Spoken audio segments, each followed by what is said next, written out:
All right, so UPX is available from SourceForge.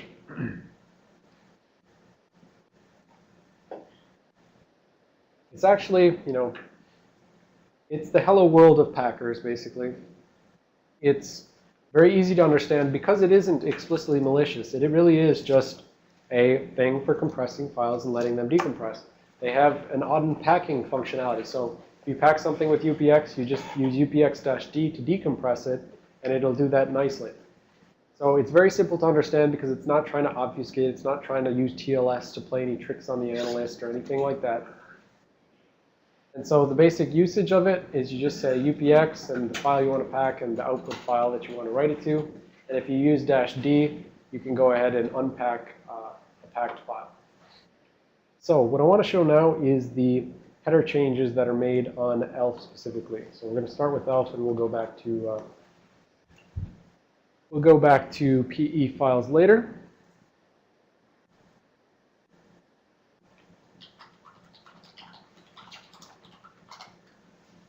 All right, so I said before, I've got hello static. It's a big, giant hello world that takes up 725K, right? And so when I run hello static through UPX, UPX-O, hello static-UPX file, like that, and hello static. Oops.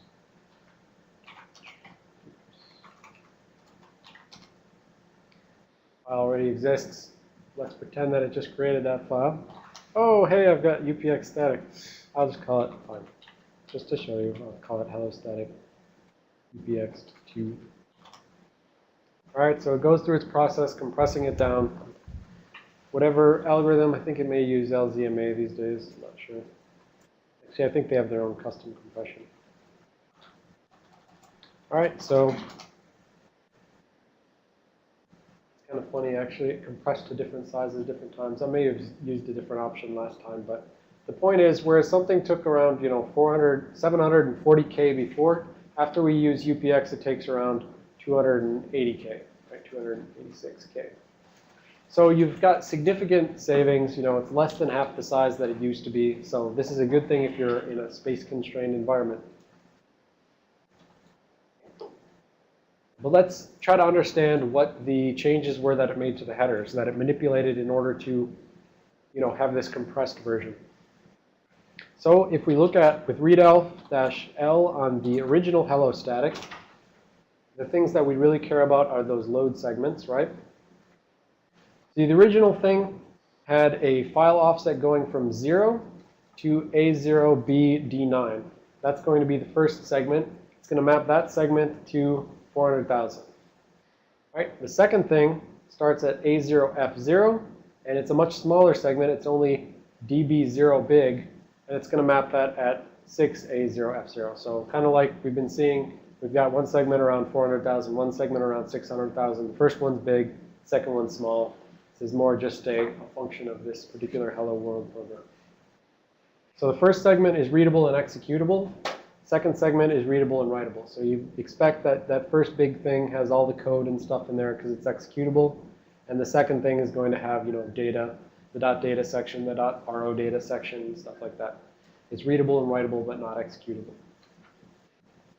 All right, so that's the original hello static, big, giant hello world. Now let's look at the hello static UPX. All right, so first of all, we have no section information, right? So there's no mapping between segments and sections. So let's even look back at the header information for this. Right? What is the, number of section headers? 0. Right? There should be an offset section headers, which should be 0 as well, right? Start of section headers, size of section headers. There's no section headers on this binary. There's no mapping. There's no more granular view where you can figure out here's the .text section. Here's the, .got.plt. Here's the symbol table. There's nothing like that. You just got two big blobs of file data that are going to get mapped into memory. All right, so here's our two big blobs. How do they differ? Well, the first one goes from 0 to 3FA25. It's mapped to 40,000 again. And the second one goes from A4DA8, but it's got a file size of 0, and it's got a mem size of 0. So this is kind of weird. It's got a segment that is going to start at some particular file offset. It's not going to read anything in from file, but it's going to map itself to a particular virtual address. And so the reason behind this is, to some degree, I believe it's because, if I'm remembering correctly from back when I was playing around with this sort of thing, if you don't have two segments, the program simply won't work. I don't think you can actually get the program to run with a single segment. So it's doing this partially because it needs two segments, but partially it's doing this because even though it's asked for 0 file size, and even though it's asked for 0 memory size, it's still, the OS loader, because it saw a load segment, is going to actually allocate some space at that particular location. So that memory is going to be mapped. There's not going to be any file data there. It's not going to be using any virtual data. But like in terms of the back-end memory management, that's going to be some memory space that's allocated. So you could touch that data. You could read data. You could write data right there.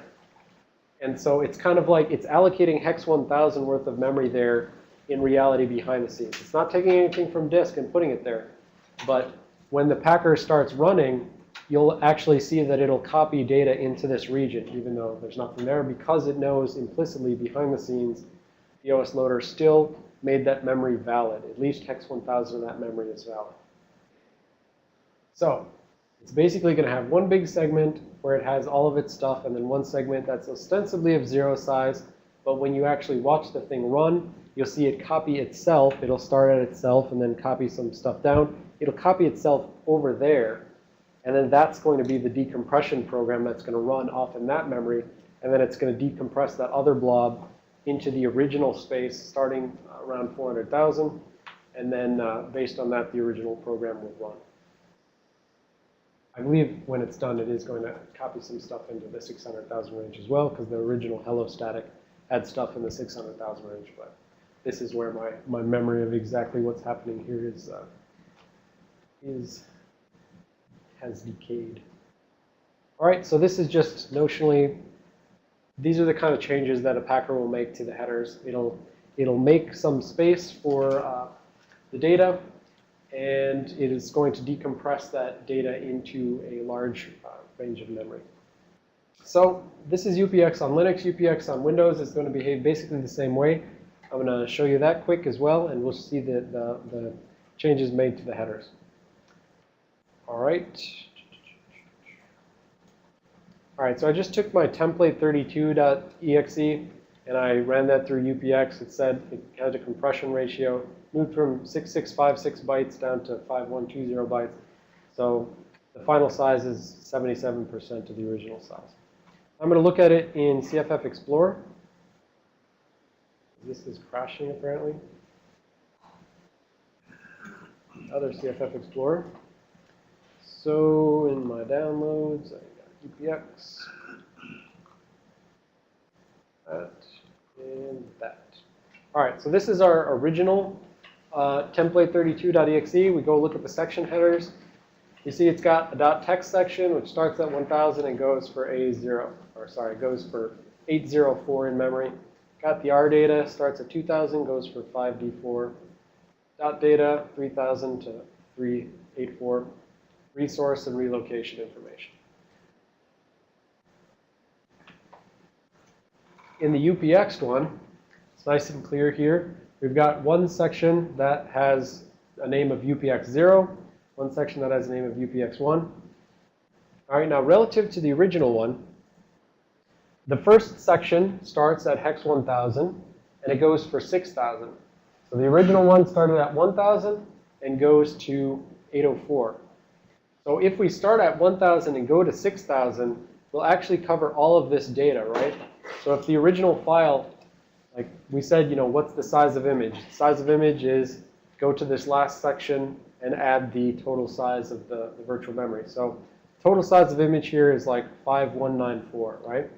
But UPX is allocating its first UPX0 section with a total size of 6000. So this is more than enough to cover all of the memory space that this original program would have taken up. So it's got enough space to like actually map everything in there. All right. Then it's got UPX1 at virtual address 7,000, total size of 1,000 in memory, size of, well, okay, what I didn't point out here before is this first section, it's got a raw size, a size of raw data. So how much stuff are we going to read off of disk and copy into memory? 0 bytes, actually. So this is a section which all it does is allocate space, but it doesn't copy any stuff into that space.